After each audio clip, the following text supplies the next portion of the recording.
evening, Simon here, Explosive Action, back for my October update. It's been a full month since the last time I uploaded something, and I have a bunch of Blu-rays and a couple of DVDs, so this is a movie update. And I also have been doing, not online, but just myself, the 31 Days of Horror movie challenge.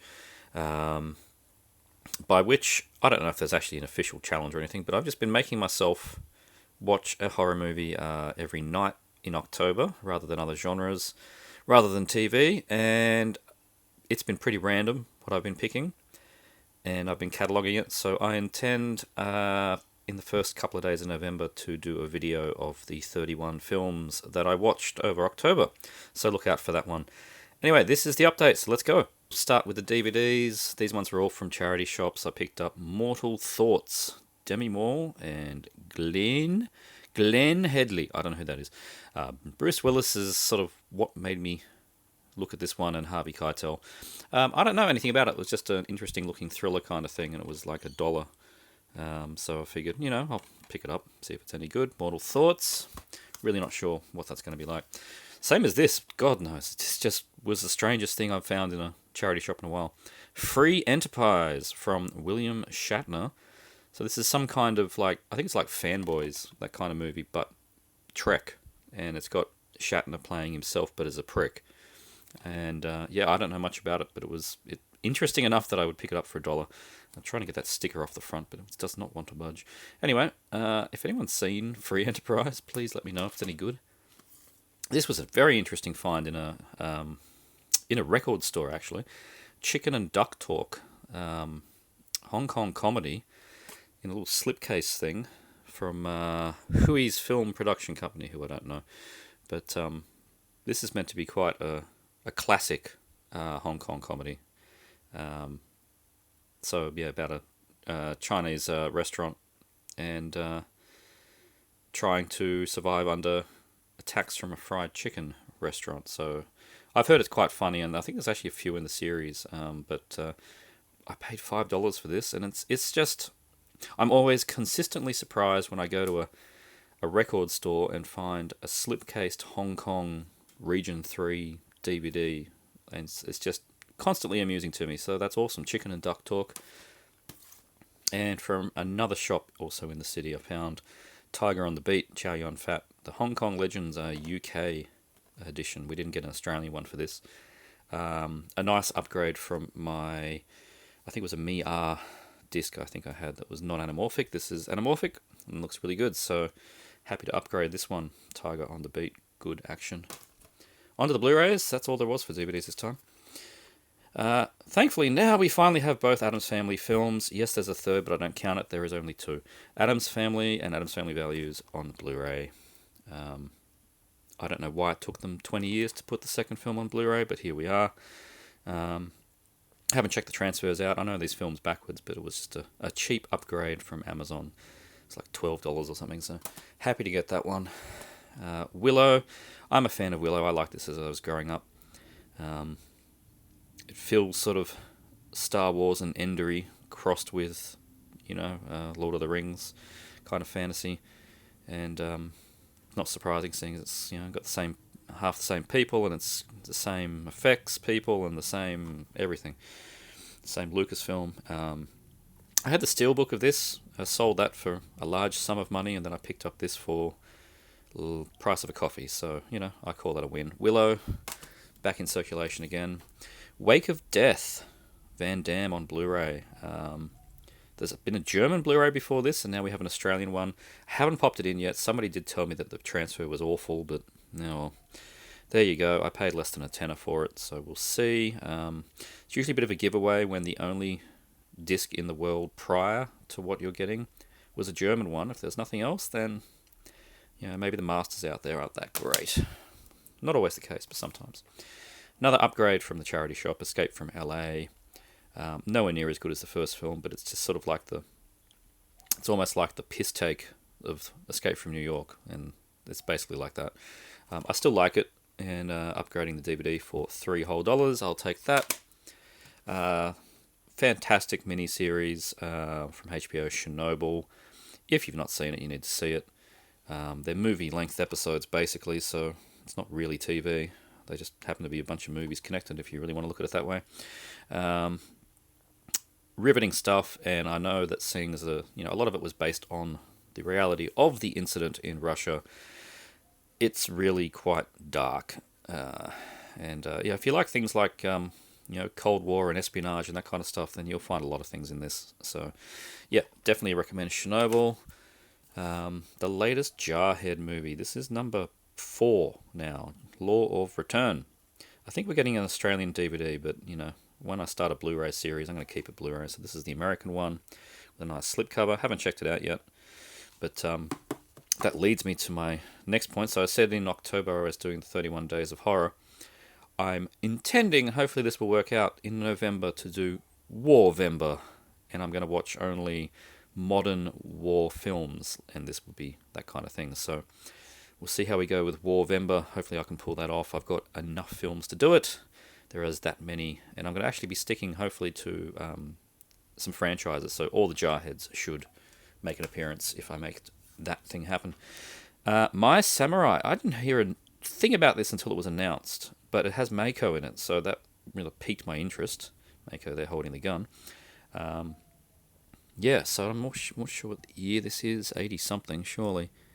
No, 92. Okay. And I really like what he's done with the slip. It got me a few times. It looks like a cut-out box, and like it ends prematurely here. It's like a cut-out VHS box. And in there you can sort of, that's the slip, but it looks like it's see-through. It's actually very well done out of these kind of faux rental covers that some companies do. This is probably the best one. My Samurai, I know nothing about this. But yeah, it looks cool, so we'll be giving that one a crack. My hand's getting tired already, it's not a good sign. Okay, some Shout Factory stuff. Fear No Evil just came out. Upgrade from the Anchor Bay DVD. This one's cool little 80s horror. 81, it's quite early actually. So, see if this one makes it into my 31 days. It might do, we will find out. I basically, when it comes to that 31 days, just, alright, it's time to watch a movie, and then stare at the shelf for about a minute, and then see what grabs me. It's been pretty damn random. Anyway, so Fear No Evil.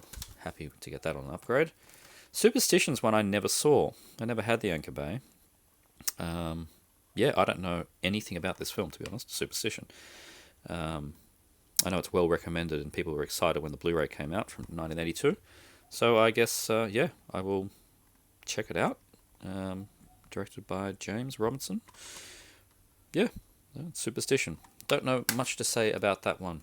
Oh, Alienated. This one's great fun. Jan Michael Vincent, John Philip Law. Oh, jeez. I had this. Well, I still have it technically in one of those Shout Factory 4-packs they released maybe 7 years ago or so, which was fine. Nice prints on those. But then they just dropped this Blu-ray probably about 2 years ago, and I never picked it up because that DVD was honestly very good, so I didn't feel the need. But then it just dropped in price one day radically on Amazon. It's probably gone back up again, but I got it for like 22 Australian, including shipping on Prime, so whatever. This is fun. You get what you see on this cover. If you like this cover, you're going to get that in the movie. So, yeah. Warning Sign. Another one I never had the DVD of, but I watched the VHS quite a long time ago. I think that was that a Palace? I think it might have been a Palace. Or was it a Vestron? Oh man, I can't remember now. So long ago. Picked up the Blue. Never had that DVD. All about deadly virus and trying to contain it. I like that kind of stuff. So yeah, Warning Sign. Good stuff. And the next one, Silent Hill. I wasn't intending on picking this up, but a mate of mine ended up with 2 copies. One of them had this slight ding on the slip, and he cares more about that than I do. So I paid a very cheap sum to relieve him from his secondary copy. And I watched our Australian DVD ages ago, which I think is the wrong aspect ratio. Everything should be corrected in this one. It's supposed to be in scope. Yeah, it's written here in scope. Our DVD wasn't. So yeah, I'll see if I remember much about it. I remember that guy, Pyramid Head. So yeah, Silent Hill. Onto the second column, into some Vinegar Syndromes. The Vineyard, James Hong. This is a wild, fun time, this one. Upgrading from the Aerodrome DVD, which was fine, but this is a nice one. I love the VS slips. When they knock them out of the park, they really knock them out of the park. Sometimes they're okay. They're never terrible. There you go. It's the underside. But when they do them right, this one's, I'd say, are the ones that's right. Really cool. So good fun horror here from James Hong in the Vineyard. Looking forward to rewatching that one. This one I know nothing about. But when you buy Vinegar Syndrome, you can usually buy, if you want, the 4-pack, and they take about 40% off the price if you do a 4-pack. So this one ended up, I suppose, if you want to look at it, free. Well, close enough. Secta Siniestra. I'm assuming Spanish horror. I probably should have looked this up. Vinegar Syndrome slips are definitely quite tight around the disc, and there's nothing wrong with that. Is it Spanish? I'm going to tell me. 1982. It certainly looks pretty cool. Yes, Spanish soundtrack. So I know nothing about this. If anybody's seen it, do chime in with your thoughts of Secta Siniestra. If you know what that translates to, I wouldn't mind knowing the English name. Pledge Night. Life sucks. Fuck off. Hell on wheels. Look at that. I don't think I've seen this one, actually. My good friend Extra the Mutilator tells me it's a wonderfully, wonderfully exciting and engrossing film, by which I mean he said it was boring and he falls asleep during it. So, we will see what Pledge Night's like, but 80s slasher, 1988, that I don't recall, and that's enough for me to give it a go anyway. Pledge Night, we'll see how that is. Beyond Evil, this is a really cool cover. I love this cover. They've basically just used a screen grab from the movie, but just extended it. It's really cool. I watched this one, and it's not too bad. It was kind of slow. I think a second viewing is what this movie needs from me. There was nothing bad about it. It was just not hugely riveting or anything, but pretty cool sort of exorcism, possession take. While a couple are on holidays, and oh man, what's his name? I've forgotten who's in this. Not a name I should be forgetting either. Hang on, let's see if I can get it out. Do I have to bring it up further? I probably do. What's his name? I'm just wasting time now, trying to find the name. And it's probably staring at me right there. And no, I'm just going to give up right now. John Saxon! Bloody hell, there we go. John Saxon. And he's fun in it. He is, the unbeliever until the last 10 minutes, and then he believes. So that's Beyond Evil. I will watch it again and see if I enjoy it a bit more the second time. Ator, the Fighting Eagle. The Code Red / Dark Horse Entertainment release with the Rolex of slipcovers. They weren't going to release it. They had a tantrum about trolls, and of course they released it. Everybody knows they're going to. You're not going to make 1,000 of these things and then just sit on them. So, yep, they did release it. They seem to have cleaned up their act a little bit in the last month. I will give them that credit. Their public postings are, more public friendly. And, yeah, this is a good fun one with Miles O'Keefe. How much O'Keefe do you get? Miles of it. Yep, that joke. Upgrade from the Scorpion DVD, and happy to do so. I haven't checked the transfer out, but I'm assuming it's going to be in line with the slipcover. Got 3 Warner Archive Hammer films. I was sitting on these on Amazon AU for a while, and they never pulled the trigger, and then bang, as what happens with Amazon AU when they do the Amazon US imports, sometimes they just vanish, and that's what happened with these ones. They doubled in price overnight. And so I looked on eBay from the seller Import CDs AU, who is basically Import CDs, who is basically deep discount. And they had them, and they had them on buy 3 for 15% off, which takes care of that nasty GST problem and then some, and free shipping. So anyway, short version is I paid about $30 each for these, which in Australian money is fine. So Dracula AD 1972. Never saw this one because I never had this on DVD. I know it's kind of a silly one from what I understand. But anyway, I'm assuming I will still enjoy it. Satanic Rites of Dracula. Also haven't seen this one. Again, I don't know if we missed the DVD or if I missed the DVD. But the Dread Lord's Final Fiendish Plan. Looks like a fun one. And of course, the absolute classic, which I watched in the 31 days, Horror of Dracula, or just simply known as Dracula. 1958 from memory, with some really nice scenes of early on in the film, because it follows the classic plot of Peter Cushing and Christopher Lee. Actually, it's not Peter Cushing. Christopher Lee and, oh man, what's his name? Is it Michael Gough? Michael Gough? It might be him. The first character in the film that works for Dracula in his house, his mansion as a librarian. I can't remember his name. It's just a very charming mid 1800s conversation that they have, and I just found that whole sequence really quite nice, and how people would talk so politely to each other while under the scenes just stewing with hatred. So I really enjoyed that opening scene. Horror of Dracula, 1958. You can see why there was some controversy around the time. It's not gory or anything. It's the 50s, but yeah, there's a bit of bloodletting in this that would have ruffled some feathers at the time. Christopher Lee's excellent in this film. Of course, he's not in it as much as you think. It's mainly a Peter Cushing film, who's also excellent. So no complaints there.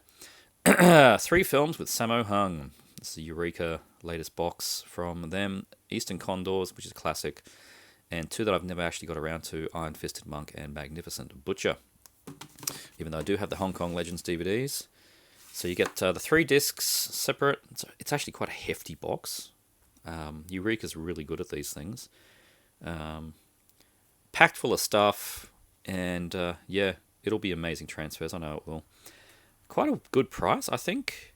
The 3 disc set, I think this might have ended up costing me about 45 Australian posted, maybe even less. Word to the wise, if you like Eureka's stuff, buy directly from them, because their international shipping is free. And very quick. I get this stuff in a week and a half. Can't argue with Eureka's shipping. Unlike Arrow, who have just given the big finger to international purchases, with Arrow's shipping rates now starting at £14.50 for 1 disc. Fuck you, Arrow. So I got the 88 Films Italian Collection Kickstarter campaign number 2. And that included Lucio Fulci's Beatrice Cenci, which I've never seen. I don't think many people had. And 11 Days, 11 Nights. And that's a Joe D'Amato film. Neither of these I've seen. And if you've been following any of this, some people have just not been getting the slips for both. Some have.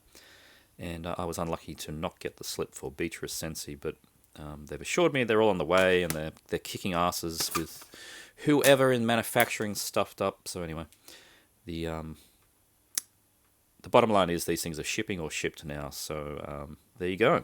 More 88 Italian line films. Neither I've seen. Karate Warrior. If you would have asked me what's 88 Films going to release next, it would not have been Karate Warrior as an answer. Skipping DVD going from VHS to Blu-ray, if you discount some of the crappy German DVD that probably weren't real.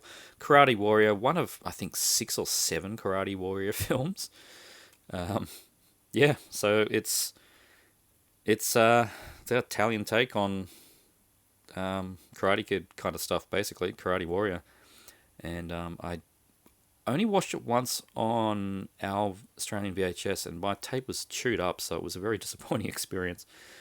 I'm assuming this would be much better, so yeah, Karate Warrior, very surprising release, looking forward to checking it out.